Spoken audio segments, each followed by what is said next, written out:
first prize. I still can't believe it. It is beautiful, Mrs. Lucas. The judges said it was by far the most creative one presented at the bazaar in years. Well, it would have to be on the design alone. Now, Courtney and I could be first in line for knitting lessons, If right? I could find any time this semester, this looks like it takes hours of work. Oh, I almost didn't finish it in time. Literally had to force myself back on schedule. Oh, you off schedule? Oh, Miriam, one interruption after the other. Oh, your father worked at home that day, and you know what that means. The phone constantly ringing. And someone forever at the door. Oh, like that Peter Davison boy, for instance. Oh, I wasn't supposed to mention that. Well, if it isn't the groom who got cold feet. What are you Fancy doing meeting in you Nancy's here. room? Just waiting. Care to keep me company? Where is she? How would I know? From the looks of her luggage, I'd say she's at the checkout desk. Yeah, well, then how did you get in here? Questions. I came across your set at your office. Give me that. Uh-uh. Look, Julia, I threw you out of there, and I'll throw you out of here, too, if you don't give me the key. Why? You don't need them now. Nancy's not letting you come within a foot of her. Yeah, we still got some unfinished business to discuss. Yeah, like who's going to foot the bill for this place? No, not me, that's for sure. Don't bet on it. They set you up so good for the wedding. Don't Well, be what's set up? What are you talking about?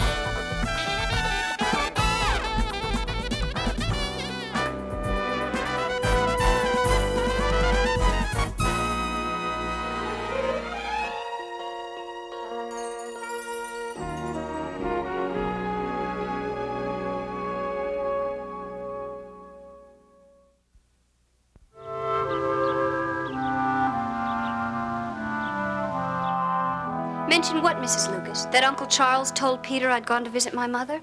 I just let the young man in. What they discussed is not my affair. Or what Uncle Charles led Peter to believe? Courtney, what do you mean? I mean that Peter doesn't think that my mother was the only reason I went back to Chicago. He thinks I went back to make up with Vaughn. What? You mean if my father has interfered after he promised? Mim, I've got to show you this. It's absolutely incredible. I'll just take this and leave. Excuse me. Do you mean to tell me that she's still dragging that rug around showing it to people? Daddy, it's not a rug, it's an Afghan. Well, it doesn't make any difference. Mim, I tell you, we've got a genius on our hands. Do you realize that Eric has created his own company on his computer upstairs without any help at all from me? Gee, I'd like to do something without your help also, Uncle Charles. Oh, really? What? Live my own life. Just how did you explain my trip home to Peter? He came by. We already know that. Well, I see I'm going to have to speak to a rather talkative housekeeper. Oh, she didn't have to say anything. I've already heard about Peter's visit from one of his friends. Yes, and he certainly had his nerve trying to tell me what to do. But then, of course, he's a Davidson, and they always seem to come up with the right answer. Do you realize we could say the very same thing about you? No, Mim, there isn't anything I've done that's out of order. Except speak for me. Yes, because of your actions. What actions? You don't know how I feel. Oh, really? I know how Vaughn feels. I know about the physical condition of your mother, and I also know the run-down condition of your father's business. You really did it, didn't you? Courtney, I cannot help it if Davidson assumed so much. Oh, Daddy, yes, you could have. Mim, it really is just a matter of time until Courtney there is going to be coming up with the right decision. After all, she knows that the financial welfare of her family depends on it. Oh!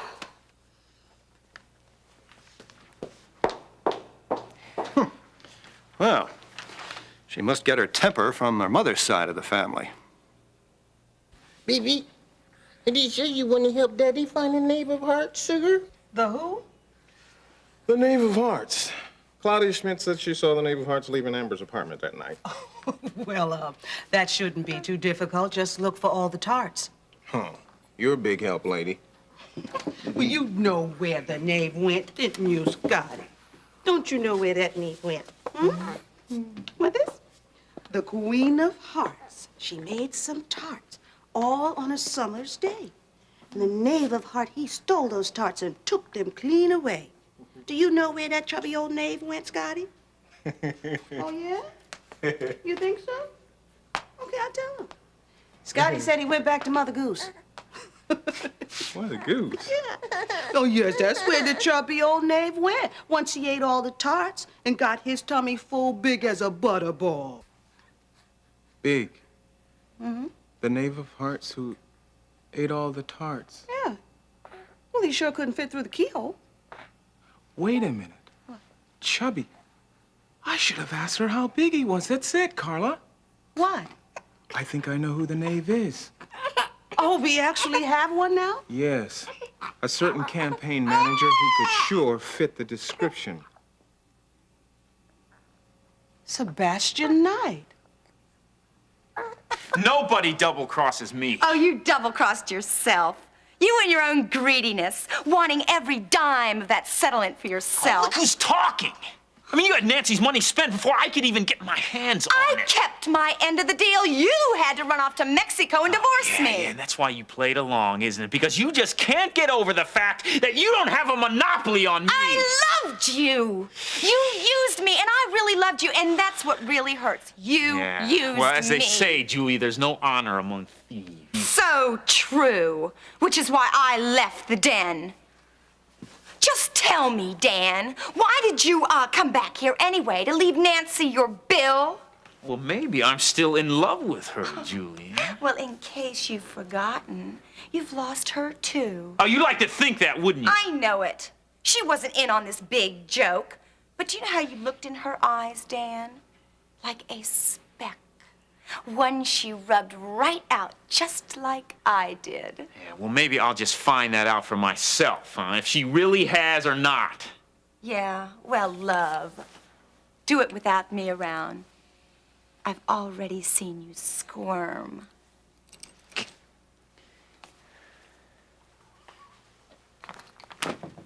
I'd hate to see you crawl.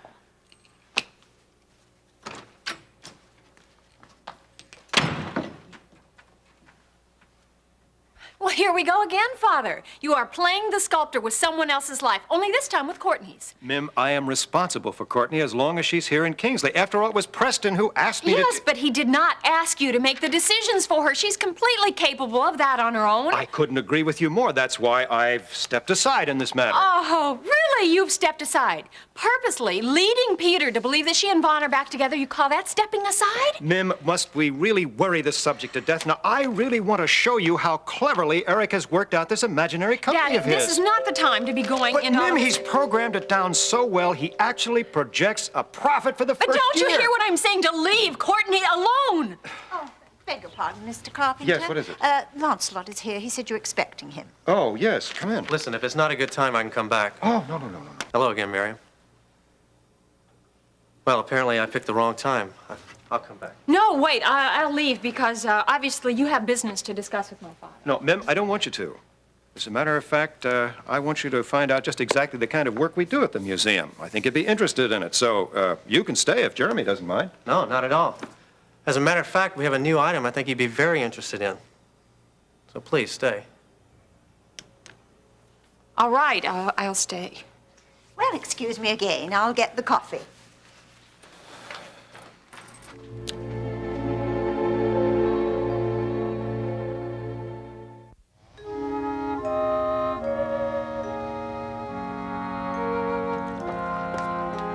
Alicia and Scotty fell right off to sleep as soon as I put them in the crib. Now, about Sebastian Knight, what are we going to do? We're not doing anything. Well, you can't leave me out if he's our man. If he's our man, but I still need more to go on. Besides, Claudia Schmidt said something else. What, another nursery rhyme? No, she overheard two people arguing in Amber's apartment, and she said she heard a man and a woman, and the Knave of Hearts said something about booze his selection. Booze his selection? Or maybe Booze is his selection. I don't know. Something You're right. It does not make sense. Well, at first I thought it had something to do with Dave's allergic reaction to the pills that he took. And everyone thinking he was drunk. Yeah, but we know that he wasn't drinking. And he wasn't in Amber's apartment that night either. Well, maybe Kate and Sebastian were just talking about him anyway. Drinking? Carla, I just said. Kate didn't see Dave that night, so she would have had no reason to think that he hit the bottle again. Okay, you're saying to me that a woman said she heard someone saying Booze his selection? I'm saying that she heard two people arguing and, well, you know, the walls were so thick there's no telling what she heard. Or maybe just what she thought she heard. Where? Booze his selection, rejection, collection, yes, election. Election! Lee Carruthers' campaign. Yes, don't you? If Kate would have really walked out on him, then he would have lost the election. Lose his election. That's what she meant. The knave's #1 fear. Don't you see that his primary concern was to change Lee Carruthers' Playboy image? And if it got out that Kate walked out on Lee on their wedding day because he was having an affair with Andrea Summers, wouldn't he have failed? I'll say, absolutely. See, if news of this got out before the election, then he would have lost. And that's probably what Sebastian Knight used to threaten Kate. If you leave Lee, he could lose the election. That's probably what Mrs. Schmidt was talking about, Carla. Well, where are you going? I'm going back over to her apartment, but first I'm going to get a photo of Sebastian Knight. Well, maybe you should call Brubaker first. No, not yet. I need more to go on, or at least something close to Well, it. maybe you should tell him anyway, because, I mean, your friend Claudia might just give you another nursery Well, rhyme. that's fine with me because I'm willing to stay there as long as it takes to connect those two pictures together. So I'm all ears. Tell Ben and Lori to start the party without me, okay? See you. Okay. Jean, be careful. 10 minutes, that's Guard? it. Stacy, please. Yes? Never mind.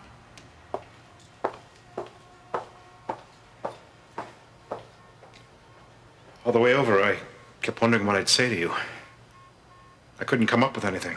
Neither can I. How are you? Do you really want to know, or are we still breaking the ice? I really want to know. Miserable? But then I should be. I wanted to bring you something, but I didn't know what you needed. What does Stacy need? Stacy needs... She needs to wake up and open up the curtain and see daylight again. You see, she's so tired of these bad dreams of Stacy. hers. Stacy killed her mother, and nothing she can do can bring her back. I wish you hadn't come. But you know I had to. I had to see you. I would have killed you too. I would have just run away and let you die. I don't think you could have. I've thought about it. You could never have lived with yourself. That didn't keep me from trying. Running away with Gil as fast as I could, trying to forget. And now he's trying to forget. Have you seen him? No? Case closed. He has forgotten me. Who have you gotten to defend you? Why should I get anyone to defend me? I'm guilty. Stacy, you still need a lawyer. Back to my needs again. You hate me, don't you? The anger hasn't all gone away yet. I always thought I knew you. You surprised me. I surprised myself. I kept asking myself why. It doesn't really matter why. You're still my little girl, Stacy. No matter what. Your little girl, the murderer.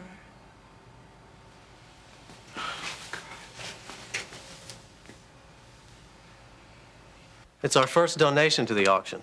It's a very impressive artifact given to us by the local doctor here.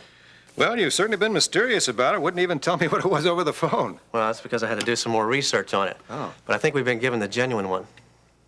A genuine what? A Bible. The Dar es Salaam Bible.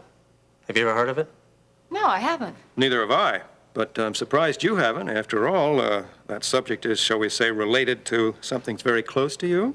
Well, me too, as a matter of fact. Oh, really? Yes, I've studied the Old and the New Testament extensively. You are a religious person? I've studied the Bible. As a matter of fact, you could consider the Bible an archaeological map. It's very reliable, too. Yes, yes. Well, listen, let's not stand up. Have a seat. And, do you realize, of course, that the Bible is also the reliable Word of God? Well, I've read that, but I think that point's still being debated. Yes, well, good, because then we don't have to waste our time on it. Now, tell me, this Bible, what's it called? How much is it worth? In my estimation, well, it's at least worth $10,000. Well, that's fine. Now, does the museum get all the proceeds? Well, not exactly. The doctor has a non-profit organization in mind as a recipient. And then we'll have to come to agreement on that. No, I don't so sure I like that. No, that's all right.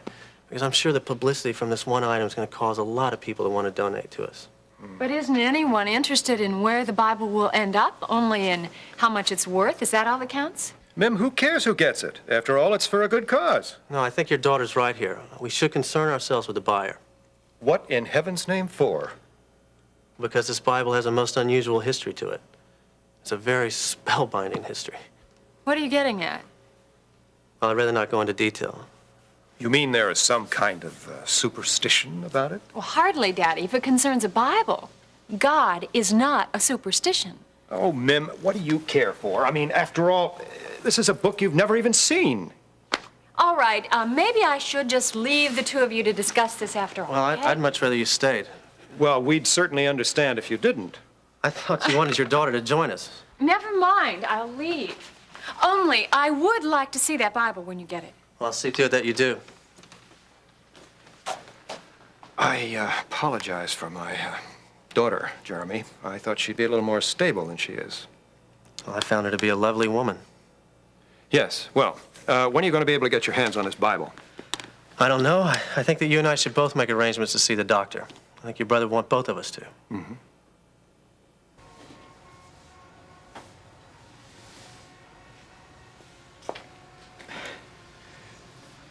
I had a hunch that this would come in handy, but I didn't think it would be for both of us.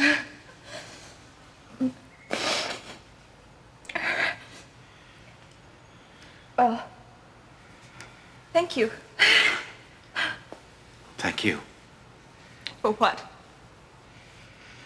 For making me be honest with myself. I could never have turned my back on you. Even though I thought about doing it. I spent so much time blaming you. In a way, I was responsible. All those years I dropped out on you and Amber as a father caused more damage than any of us really knew about.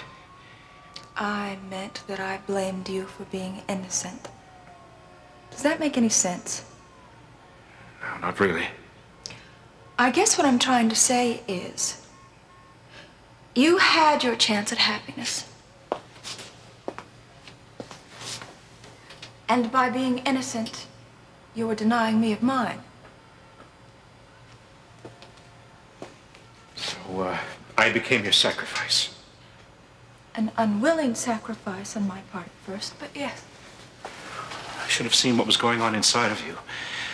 Pain, the torment. There's no way you could have guessed. That's all I wanted, Daddy. It was just a chance to be happy with Gil. That's all. But wanting it so bad to destroy for it? How could you let yourself go that far?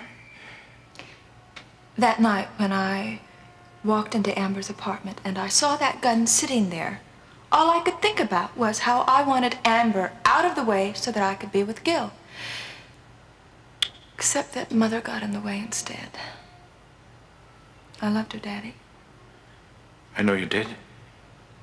You know that the only way that I can think of her now is as Amber and Kevin's mother. I can't claim that honor. Oh, yes, you can. And I can't seem to get the blood off my hands. I keep putting them in the sink and just letting the water run over them, but they don't seem to come clean.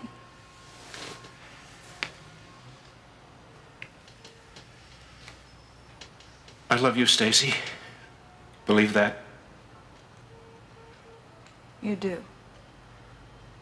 More than I ever have.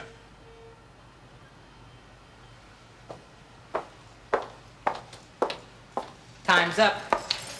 Well, I guess you've got to go. Can't we have one more minute, please? Sorry. That's all right, Daddy. Everything's all right now.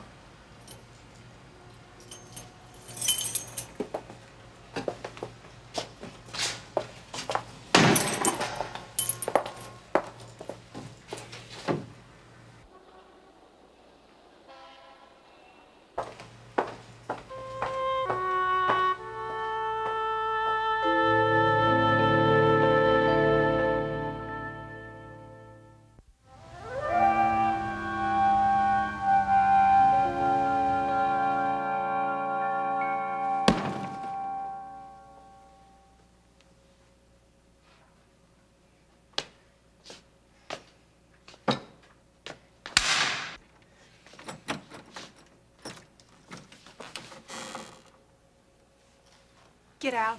Now, you just wait a minute, Nancy. You get out before I throw everything at you I can get my hands Now, I on. wouldn't do that if I were you, Nancy. Why didn't you trust me? Trust you? You made a fool out of me. You left me standing there in my wedding dress where you just ran out the door. Yeah, a victim of your relative's scheming. I stopped the wedding when I saw how they were just using you. You stopped the wedding? You were only after one thing, $1 million check from me, just like they said. You see, you are still falling for their lies, Nancy. I mean, how could I have gone through with our marriage with all your suspicions? I didn't have any then. Oh, come off it, Nancy. Don't you pretend now that you weren't part of that little setup. You owe me an explanation, Nancy, and an apology. That is, if you expect me to take you back.